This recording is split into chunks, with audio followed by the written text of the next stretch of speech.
Hi, I'm Chuck Wilson, and I'm one of the pastors here at Matthews United Methodist, and we are just so thrilled you have joined us for a very unique evening, an evening that is built around really our endowment, but it would be our very first ever virtual endowment celebration. And normally, we would have had a celebration back in May, and due to COVID and other kinds of circumstances, we weren't able to do that. And so we've been working at some different ways of which we could do this.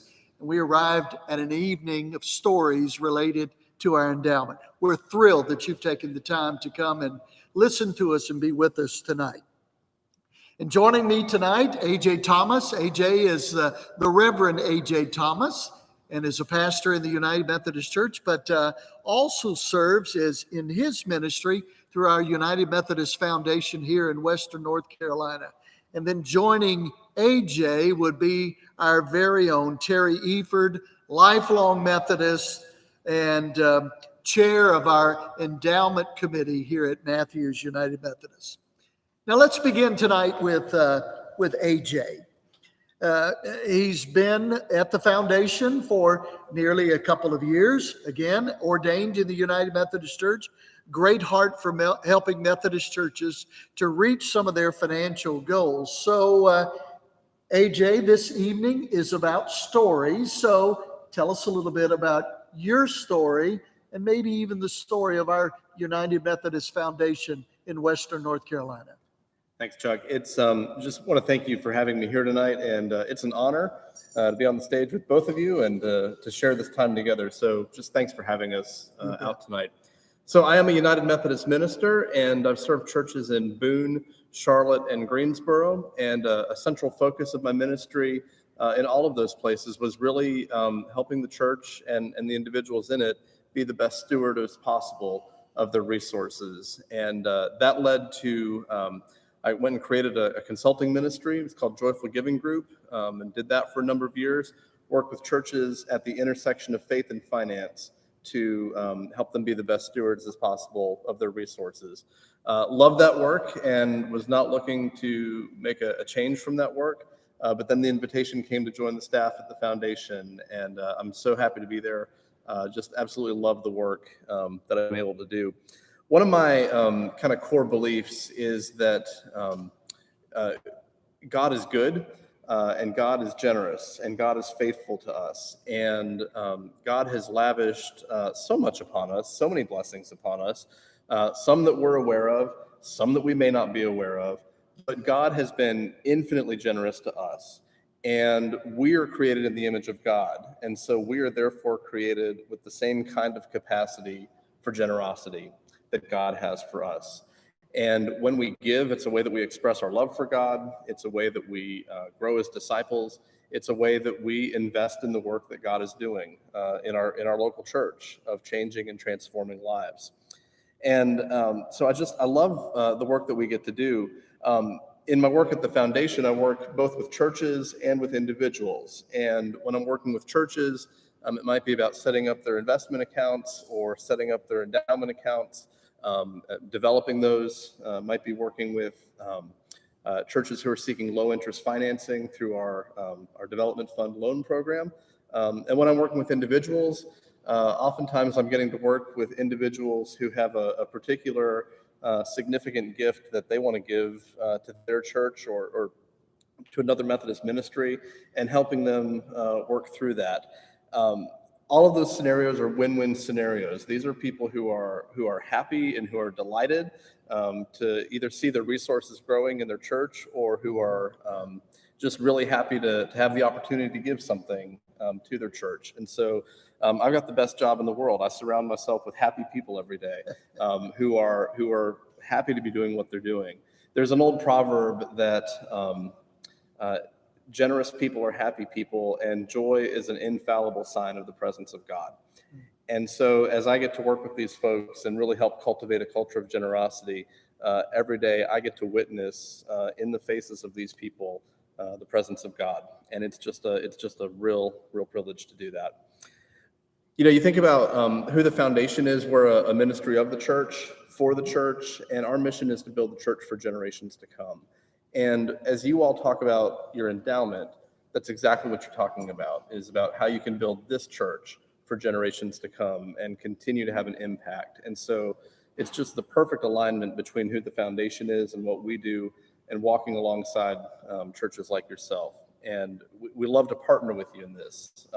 Every step of the process, from getting your endowment off the ground and creating your policy and kind of starting that, to how you promote it through events like tonight, and then how you fund the endowment through those legacy gifts that people might want to give. We walk with you every step of that way, and I just absolutely love doing that. So it's a gift to be with you guys and talk about your endowment tonight. Well, you're a gift to us, and we thank God for our Methodist Foundation and the impact that you're already having on it. Now, AJ, we've just gotten started at this thing called our Matthews United Methodist Endowment. How long does it take to embed or ingrain something like this within the life of a church like Matthews? I mean, how long do you have? I really think that support for an endowment is very much like building a snowball and kind of sending it downhill. That it may start out very small and it may start out slow, but over time it grows, and as it grows, it picks up momentum. You all have already done the most important part of that. You guys have already packed that snowball, if you will, in creating the endowment to begin with. And so everything else, whether that's promoting the endowment, doing events like we're doing tonight, the conversations that you all have with individual donors, the way that you publicize and celebrate what you're able to do more in ministry because of the endowment, all of those things kind of help to build the endowment and build the momentum as you move forward. So the first part's already done. From here on out, it's all about building momentum. Well, that makes us feel a lot better, AJ, because so far we felt like we've been packing that snowball a lot, and it hasn't really rolled very far yet. So we're spending most of our efforts basically trying to communicate what the endowment is, what it does, why it's good for Matthews now and for years to come. Do you have an easy answer for the question we always start off our conversations with people about is, what's an endowment? How does it work? And would you like to share that with us? Yeah. So an endowment is it's like a tree that you plant now that's going to provide fruit for future generations. And you're going to nurture that tree, and you're going to take care of that tree, and you're going to help that tree to grow. And the temptation might come along at some point to cut that tree down and take the wood from it, and you're not going to do that. You're going to keep nurturing that tree, and you're going to keep letting it grow. And over time, the more it grows, the more fruit it's going to produce. And maybe in those early years, it produces just a little bit of fruit, but then as it grows, it produces even more fruit. And you can take care of this tree in such a way that it's going to keep growing. And if you take care of it in the right way, it's actually going to grow forever, and it's going to keep producing fruit forever. An endowment works very much like that. Your endowment is a pot of money that you take and you set aside, and you say, we're going to invest this in such a way that it grows. And we're only going to take some of the earnings off of it. And the key is we're not going to take all the earnings off of it. We're going to reinvest some of the other earnings so that this little pot of money that we start with next year is going to be a little bit bigger, and the year after that a little bit bigger. And so it works the same way. As that pot of money continues to grow, the earnings and what you're able to do in ministry with those earnings is going to continue to grow as well. And if you take care of it right, and if you treat it right, just like that tree, it's going to last forever for you. That's great. Terry, let's give AJ a little bit of a break right now. He's been chatting a lot. Thank you. And let's turn our attention to the first of several short films that we would love for you all to experience with us. The first one is really a very important film that we put together, and you're going to see a lot of familiar voices and faces, and it's titled Grateful Hearts: Creating a Lasting Legacy here at Matthews United Methodist Church. Let's watch. How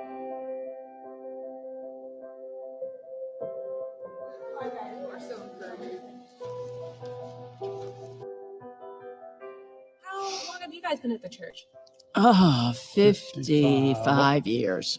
Coming up on 56. When we joined, there were fewer than 300 members. I think we were some of the first members in a long, long time, and they just treated us royally. We love it here. It's home. This is home church, you know, and it's been an integral part of our lives for nearly 56 years now.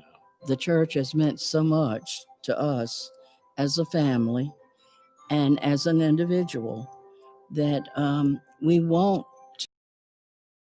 Generations in this church, and I hope that will continue, and I think it will, and the endowment will help. I think there are many places in the Bible where we're called to be good stewards. You can start with Adam and Eve being called to be good stewards, and that was an initial calling. Jesus tells us to be smart, to think about how the world works and to understand how the world works, to ensure that we're operating as Christians within that world. And so I think that fits very well into how you look at planning your financial resources and how you might support the church in them. So the endowment fund is basically a way that our congregation can consider the church in their estate planning. That is the primary purpose.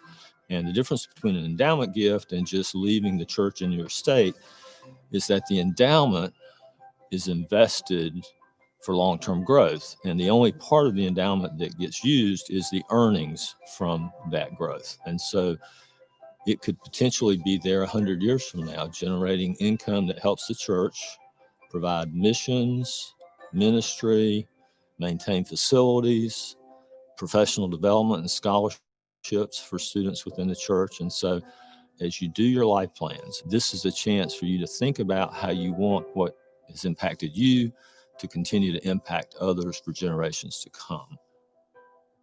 As a Christian, that's one of our greatest assignments, to do good with the gifts that He's given to us. The church is my family, really. I moved into this community in August of 1994. My first Sunday just felt like it was meant to be. It was already part of who I was and what I felt like I was meant to continue in. I think of the endowment fund as a way to contribute to the legacy of the church, for it to continue doing all of the good things that it has already been doing all along. Part of my life since the very beginning. And this is my mom, Mary Ellen. My dad, Ken Conley, passed away in May of 2010. Ken and I came here in 1960. Well, I've been a Methodist all my life, and Ken was Baptist, and he was willing to go the Methodist route. And so the church was my second home. You know, I knew the playground as my own. I knew the couch where I took a nap, right outside of the church secretary's office. And it just became my second home. It cemented for me that church is family. Our family decided to give to the endowment fund in memory and honor of my dad, who loved this church very much. Well, my dad always put great care into everything.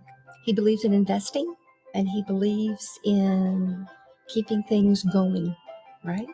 And so the endowment fund really spoke to him as a way to continually help the church and help the community and family of the church for a long time.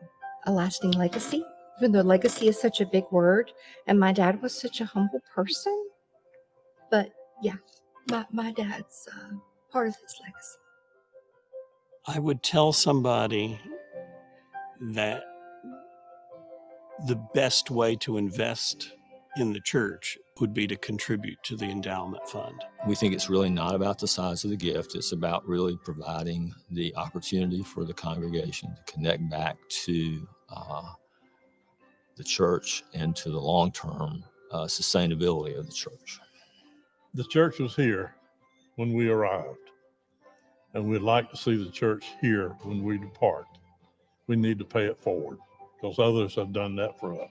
I feel great that we can do that. The Lord has provided us with money that we can do. And that's something that I know that my dad expressed to me. God has blessed us. God has blessed us. Everything comes from Him.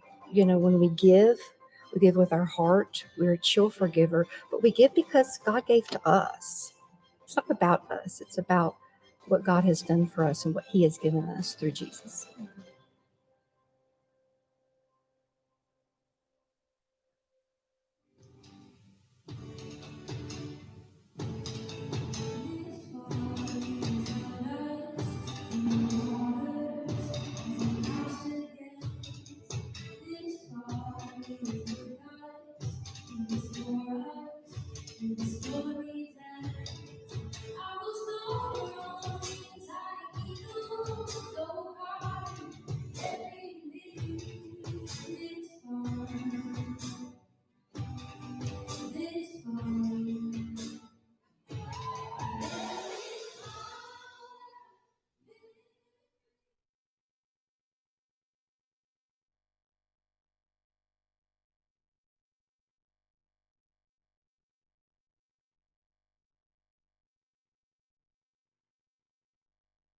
Now, hopefully that short film maybe has answered some of the questions that you might have had. But we have to remember tonight, this is a live event, and you'll see I'm holding my cell phone right here. So we'd love for you to text us some questions that you might have. We'll do our best to try to answer them here, and I'll be keeping tabs on that. My phone number, 336-848-5085, 336-848-5085. You can text me, and we'll take a look at some of those questions for tonight. Now, while you're doing that, Terry, I know you've got some other questions and some important information to update us about our endowment. Yes, Chuck. I just want to give you a little summary of where we are. Earlier in the evening, when we were showing the slides, you could see where we ended the year at the end of December, but we continue to make progress in 2020. And so as of September, we're pleased to report that the gifts to the endowment are now $203,000, that we were able to distribute from the earnings of the endowment in the 2019 year. We were able to distribute over $6,000 out to the different areas of the church for use. And that right now, even after those distributions, we've got an ending value, which does fluctuate with the market. So obviously, if the market's up, this number will be up. If the market's down, it'll probably be down some. But as of today, that number was $226,834. So a really good start in getting the endowment going and the ability to go ahead and make a distribution in this first year. And we're also not counting at this point, but we do have some information on additional gifts that people have told us about. And when we count those gifts that are identified with specific dollar amounts, the number is almost at $450,000. So in 2 years, we started with that little tiny fleck of snow, and we have a little bit of a snowball here, and we're going to try to keep that going. But we're very thankful to all those people that have been willing to meet with us, the progress that we've been blessed with. And it's been in a very short time an opportunity to have conversations with people and hear their hearts about how this church and the ministries of this church have impacted them in such meaningful ways. And I think that, do not want to discount the financial piece, but I think that has been maybe a joy part of this for me, is to be able to have heard stories of people that came to the church 20, 30, 10, 15 years ago, how they got connected, what they found, where they found a place, and how they got their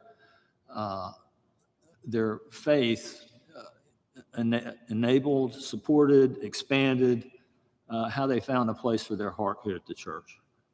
Thanks, Terry. And absolutely, you and I have shared a lot of those conversations together, and those conversations have raised a lot of questions, and we want to begin to share some of those questions with you all right now. So I'm going to turn back to my friend AJ.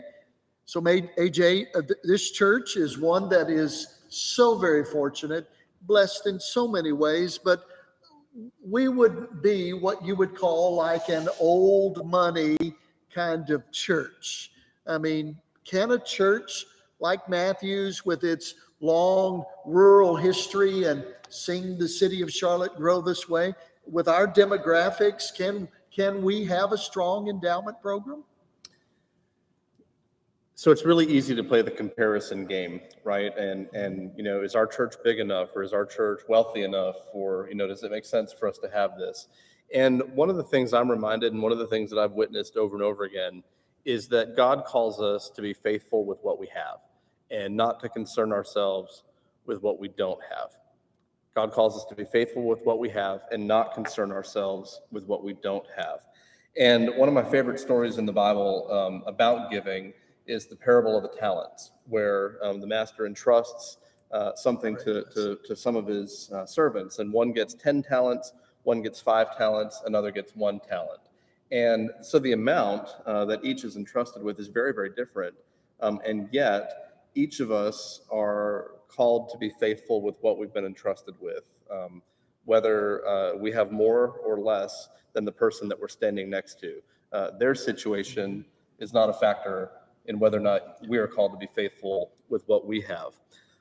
And so our means may be very different, and our resources may be very different. That can be true for an entire church. That can be true for the individuals within a particular church. So our means can be very different, but the call to be faithful with what we've been entrusted with, regardless of the amount of that, is really, you know, it doesn't change. Many times just getting the endowment in place is a signal to your members that you all are going to be faithful with what's entrusted to you. That if someone is considering a lifetime gift or a legacy gift to the church, that you all are not going to spend in 15 minutes something that maybe they have worked a lifetime to build. And it's a recognition that you all are going to be good and faithful stewards with it. And sometimes getting the endowment in place can be the very thing that helps a 5-talent church become a 10-talent church over time. Terry, we in our conversations, you know, we face this. We've had people say to us that they don't have an estate. And is it worth it for them to plan for making a smaller gift to the endowment? Well, Chuck, I think we can play off of what AJ said about, regardless of whether you've got a 1 talent or a 5 or a 10 talent estate, or a blessing that you've been given by God. I think the issue is, it really is back to the heart. And so we said in the video earlier that no gift is too small, and that's really true. And operationally, there are some limits on how we can deal with smaller gifts, you know, and there are some things that become more expensive to process than to do. But, you know, so far our gifts have been $100 or greater. And one of the things that we're committed to is that if someone has a heart for the endowment and wanting to be part of the endowment and leaving something to this church because of what it's meant to them, then we're going to find a way for them to be part of the endowment program.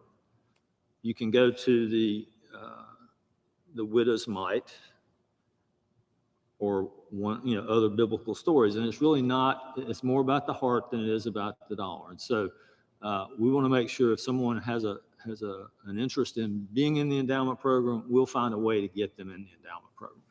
That's great. AJ, we hear questions about an endowment and how does it fit into ongoing stewardship, generosity efforts? How does it fit into capital giving? How does it fit into what our mission effort here is called global impact? That's what we call all that we do in mission. People have concerns about how an endowment might impact all of that. How would you respond to that? Yeah, I mean, you don't want to rob Peter to pay Paul, right? Yeah. You don't want to starve the general budget while you're trying to fund the endowment. I think one of the best and easiest ways to think about that is, for me as an individual donor, I think about having two pockets. And so I think about my first pocket as being sort of my income pocket. And, stuff goes into that fairly regularly. My paycheck, maybe my pension, my Social Security, but whatever I receive as income comes into that pocket pretty regularly. And I also dip into that pocket pretty regularly to pay bills and to do the things that we all need to do in life. And I reach into that pocket pretty regularly to make my contribution to the church. Every week or every month or however I've got that set up, I'm reaching back into that pocket to make those regular gifts. So regular income, regular gifts. That's the first pocket. But then I've also got a second pocket. And I don't go into that pocket as often as I go into my income pocket. And that's my asset pocket. And on the top of that pocket, maybe I've got some accumulated savings, maybe I've got some investments, maybe I've got an extra piece of property, maybe I've got some things I value, but that I don't really use very often. They're in there. I have them, they're to my name, but I really don't access them very often. And these things might make a great source for a gift to a capital campaign or to a special project that the church might be having. Something that I go to a little less frequently. I haven't touched my regular gift that I'm making out of my income pocket, but maybe I've been able to access something out of the asset pocket. And then down in the very bottom of my asset pocket are some of those things that maybe we never touch. Maybe we just, they're so deep, maybe we need them for the duration of our life. So, my primary residence might be in there, or the retirement account that I'm counting on to have an income to sustain me in life. Maybe that's in there, or maybe there's even something in there that I can't even access while I'm living. Maybe my life insurance policy is in there. And so, kind of down at the very bottom of that pocket might be some things that I really can't give in this life. They might be things that I really need while I'm living and can't give until I join the Church Triumphant. And so if I'm considering a gift to the endowment, I'm going to go to that asset pocket. And I might find it at the top of the pocket, and some of those things I access a little bit. I might find it all the way down at the bottom of that pocket. But that's going to be the place where I'm going to go so that I can consider making a gift to the endowment that's going to be above and beyond my regular gift to the general fund. Thanks, AJ. We have more questions and answers like that awaiting you in the next little bit, but there's still time for you to text in to me. I've got my cell phone right here, 336-848-5085. Send us a question and we'll try to work that in. Let me go back to the follow-up in terms of how we have thought about the endowment relative to global impact, general fund giving, et cetera. And we were very careful when we first rolled this out, communicating with the finance committee, trustees, et cetera, about how this was going to work, and that our focus as we rolled out the endowment was really to use your pockets. I forget what it's called, but anyway, to use your pocket simile or whatever that is. There's a point where people are going to hang up their pants. And we were going to focus on that time when they're going to hang up their pants. And one of those pockets may be something they'll want to consider leaving in their estate for Matthews United Methodist. We were very careful that we didn't want to impact global impact. We didn't want to impact the general fund, or even the refresh and renew funds. And we had conversations extensively about where our focus was going to be, and that's where we have kept it. At the same time, there are some planned giving that does include gifts out of things like required minimum distribution from your retirement plan. And so we're keeping the options open. And obviously, we're getting some gifts coming out of current period as well. So, but our focus has been, continues to be, that everyone in this congregation understands how the endowment can work and how they could consider the endowment in their plan. That's good. Thank you, Terry, so much. One of the things that we have learned in our conversations is that people share real passion about some of the ministries of this church. Things like missions through global impact, things like that. And we have a couple in the life of our church, Frank and Terry Brown, that are passionate about missions. Let's watch their story tonight. When we made the decision to join the church on this international mission trip to Bolivia, it was pushing me well beyond my comfort zone, just challenging us in every way, but blessing us in every way as well. When we actually got down to Takachia and met the children and stuff like that, and the love that they had and the concern that they had for each other, it really kind of blew us away. So I think it was something that really had a profound impact on both of us. But we are definitely more concerned about what are we supporting that we value, and then looking forward, what kind of a commitment can we make that will really carry us into the future. If you hold on to things, they never get shared. They never leave your hand. If you live with an open hand, there's room for that blessing to flow out to other people. And the endowment is a tool to make that happen. Yep, absolutely.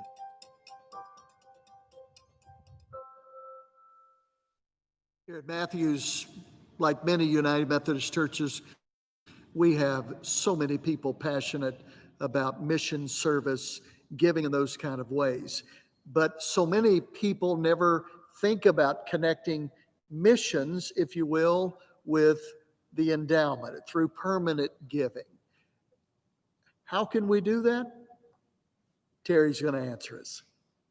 Thanks, Chuck. I'm going to try to make it as simple as 1, 2, 3, and we'll talk about it in 3 easy steps. And the first is to start with UMC, and you would probably do that with your attorney. You could also probably do it online, but again, depends on how complicated your planning may be. But that's the first step. You got to have a will. Second, you go to our website or you call the church office, and you get something called a letter of instruction. And on that instruction letter, it basically allows you to indicate which area of the church or which area of the endowment you want your gift to go. So it could be missions, it could be general ministry, it could be facility support or professional development. And then once you do that, you sign and send it in. The form goes into the church office to Pastor Chuck's attention. And that's all you have to do, because we're going to then keep that record on file. So unless you change your direction, later and decide, gee, I'm really more heavily interested in missions than I used to be, and now I want to submit a new letter, that's going to be on file until your estate matures. And when that happens, that's how your estate gift will get directed when it shows up at the church. Now, that brings up a couple other questions we've gotten and that we can go ahead and try to address. And one of those is, who decides how the earnings from the funds are used? And so let's use the missions example we're talking about here. And in those cases, any earnings that are generated from the missions endowment fund would then be distributed to the global impact area, and the global impact team would decide how to use those funds to either supplement their priorities for the current year, or to create a new event for the year, or to spread it out over multiple activities and leverage it that way. But that's how that works. And then another question we get quite often is, what if I had a specific mission area? Let's say I've worked in room in the inn, and that's where I would like my endowment gift to go. There are some limitations when we start talking about how fine we can cut the designations. And so if you wanted to designate specifically beyond the 4 general categories, you'd be able to do that, and we'd be able to sit down with you and talk through that. But you would probably need to have at least an expectation of leaving at least a $50,000 gift.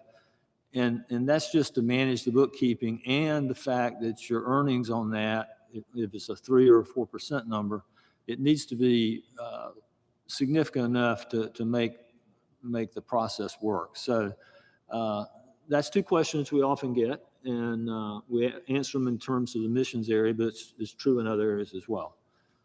But the earnings for each of the funds are managed by these different areas of the church. You know, for that facility bucket, all of that is managed by the trustees. The general ministry endowment would be managed by the finance committee, and then professional development, that'd be like continuing education for our staff as well as the laity of the church. That would all be managed by the staff parish relations committee. So let's listen to another perspective, if you will, about an endowment opportunity. Sam and Carol Hatcher have been involved in the life of this church for many, many years. And I think Sam has a very unique perspective around the endowment and how it speaks to his heart. Let's watch. How we spend our time and our money defines our priorities. And if my faith and my faith community is a true priority to me, then what better way to ensure the future of this faith community than through an endowment program? Our decision to give, to make financial commitments to God's work is not a decision of the wallet, but of the heart. So that leads the question, where is my heart as it relates to the impact that Matthews United Methodist Church has had on me and my family? So it's kind of nice to know that I can have a future, I can leave a legacy and have a future impact on this world long after I'm gone.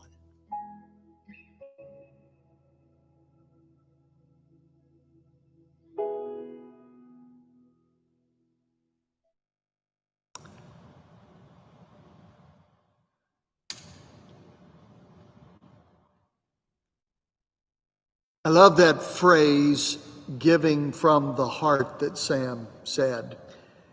We know that God loves a cheerful giver. We know that God loves all persons, whether they're giving current gifts or whether of the church, that just how much the heart means for having that heart of service for the life and ministry of Matthews United Methodist Church.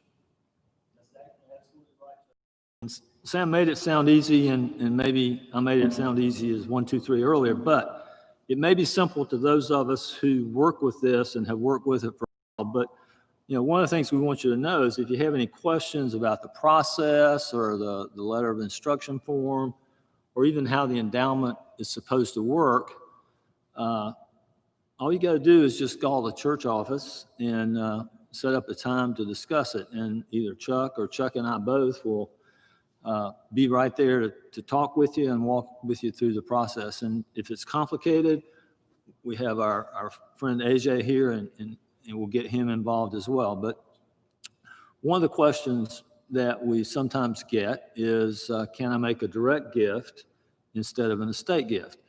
And we know that many people in our congregation are at different points in their life, and some are in retirement already. And so, AJ, can you talk a few minutes about some of the ways that gifts can be made to the endowment and how they can, tax benefits or other benefits to the donor? Yeah, so a lot of times when we talk about planned giving, the first thing that people think of is estate giving or legacy giving, and that's an important component, certainly. But it's not the only component. And one of the drawbacks of estate giving is that the donor never gets to, they're not here to see their gift made. When there are really gifts that people can make while they're still living, that have really tremendous benefits for them. I would suspect if someone wanted to make a gift of cash outright, you guys would probably accept that. Is that a fair assessment? We may have to have a committee meeting on it, but I think we would. You'd probably accept that, right? So, I mean, that's certainly one thing people can do. And there's a charitable tax benefit when you do that. Maybe people could give a gift of appreciated assets. So if someone holds stock that is appreciated in value, they could gift that to the endowment. You get kind of a double win on that. You get a charitable tax deduction. You also can avoid paying capital gains tax on any appreciation value of the stock. People can gift some portion of the required minimum distribution from their IRA, and that's a great way to give because it allows the donor to reduce their taxable income dollar for dollar of the gift. Which a tax deduction, you're reducing pennies on the dollar, but this way you're able to kind of reduce dollar for dollar, and it's a good way to do it. And then there are, it gets a little more complicated, but there's some really neat things that people can do with setting up a charitable trust that, depending on their goals and depending on kind of what they're looking to happen, do they want to make a one-time gift and move assets into that? Do they want to leave it open-ended so they can continue to put gifts in it? Do they want to set it up in such a way that they can receive a lifetime income off of it, and then the church be the beneficiary upon their death? Or do they want to set it up in such a way that through the course of their life, the church gets an annual gift, and then they can pass the residual to heirs upon their death? There are different ways to set that up. And I would say anyone listening tonight, it doesn't have to be an expert on planned giving or the mechanics of all of these things. I would simply say if you have someone maybe who's listening tonight, or maybe in your conversations that you all have, who has kind of a vague idea that I have something and I want to do something significant with it, and maybe they're thinking about some different goals, send them our way. We would be happy to work with them and set up a gift that can help benefit that donor and also help to benefit your endowment. We've been talking a lot about endowment, estates, things like that. That seems to be kind of moving solely in the direction of older adults, those of us that have gray hair, those kind of things. But let's listen to our final endowment story to see how it connects the dots for all of this cross-generational transformation. A story from one of our very own that's been around for many, many years. Let's watch. I started at Matthews United Methodist as a very young child. All the good things that have happened in my life have happened through Matthews United Methodist. It is what grew out of a faith community of young people, many who now serve in ministry. After going to college and having a career in the communications field, I moved back to Matthews and began serving on church staff in 2012. It means a lot to me that my own children have been involved in ministry and are currently the third generation here at the church. That all of those seeds that were planted in my life are now planted in theirs. So I think it's important to be involved in the endowment because it provides generational opportunity for ministry. Our family has taken steps to include the endowment in our estate planning, and we encourage other young people to do the same.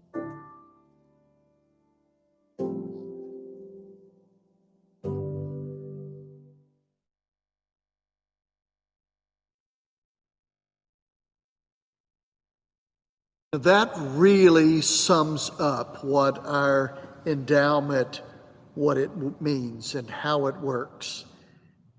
Because of what the church has meant to us, then what we're doing is committing in such a way that it will mean something deeply impactful for generations to come. Just a few more minutes, and we do want to answer a couple questions that we've gotten. And this, do I have to redo my will in order to direct the gift to the endowment program? And caveat, not attorney, not a certified financial planner, but the answer I think would probably be no, you don't. Are automatically applied to the endowment. That can also clear it up from the church's side. Okay, and so one other question we're going to want to throw to AJ, because he's here, and it relates to how does the United Methodist Fund invest and manage the endowment fund? And we know it's aligned with the United Methodist Book of Discipline in terms of how investments are made, but tell us just shortly or briefly how that works. Yeah, so we have an investment committee who's part of the foundation, who's working on your behalf to make sure that the investments return the best that they possibly can at a minimal risk and a minimal cost to you. So maximum return at minimum cost and risk is what we're always looking at. And then the aspect that you mentioned, that they conform to the United Methodist Book of Discipline. So we are engaged in what's called socially responsible investing. And all of our fund managers have a mandate to steer clear of investments in things like alcohol, tobacco, adult entertainment, and gaming. Well, I think we're about out of time, Chuck. Okay. Well, thank you all for joining with us. AJ, what a great gift you've been to us tonight and sharing important themes around all of this, answering our many, many questions. Terry, thank you. Thanks for being with us. You and Kathy have been at the heart of this church for decades, and we say thank you for all that you've done and how you've touched us in huge ways. You have a question. You do have know when you'll be home for dinner. Oh, okay. All right, Kathy, he'll be home really soon, okay? And thank you to anyone that may have joined us tonight. You can find the endowment, answers to your questions right there on our website. All you have to do is to click on the Give tab, and then you'll see the Matthews United Methodist Endowment right there. Hopefully, it's got a lot of ways to answer your questions there.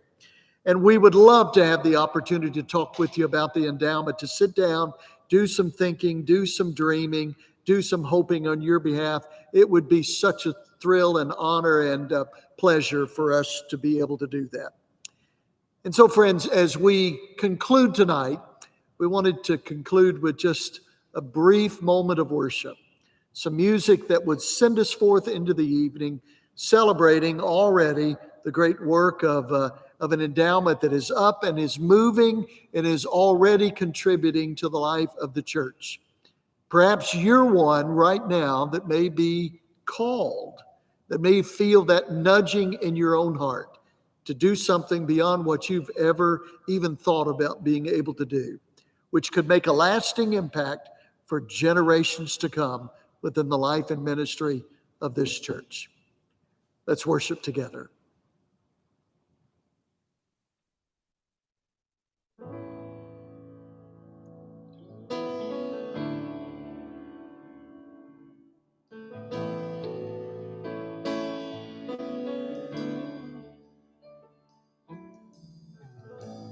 Lord bless you and keep you. Make his face shine upon you and be gracious to you. Lord turn his face toward you and give you peace.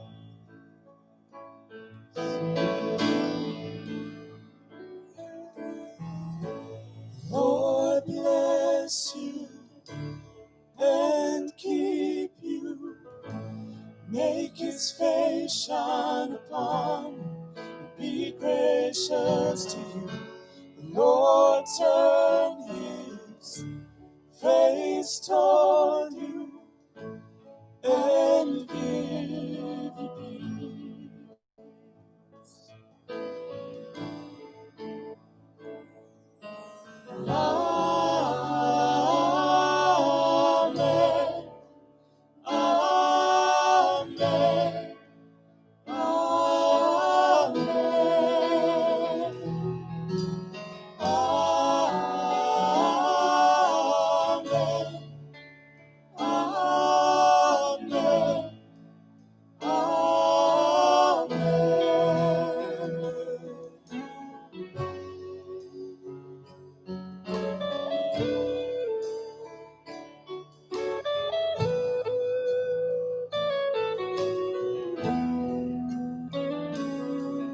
His favor be upon you and 1,000 generations, and your family, and your children, and their children, and their children. May His favor be upon you and 1,000 generations, and your family, and your children, and their children, and their children. May His presence go before you and behind you and beside you, all around you and within you. He is with you. He is with you in the morning, in the evening, in your coming and your going, in your weeping and rejoicing. He is for you.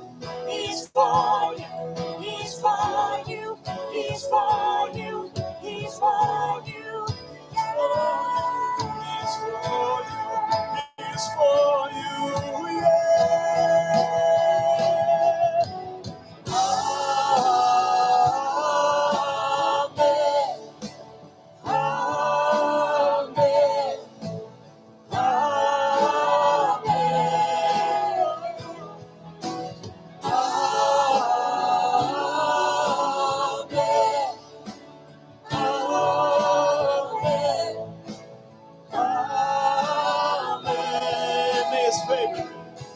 His favor be upon you and 1,000 generations, and your family, and your children, and their children, and their children. May His presence go before you and behind you and beside you, all around you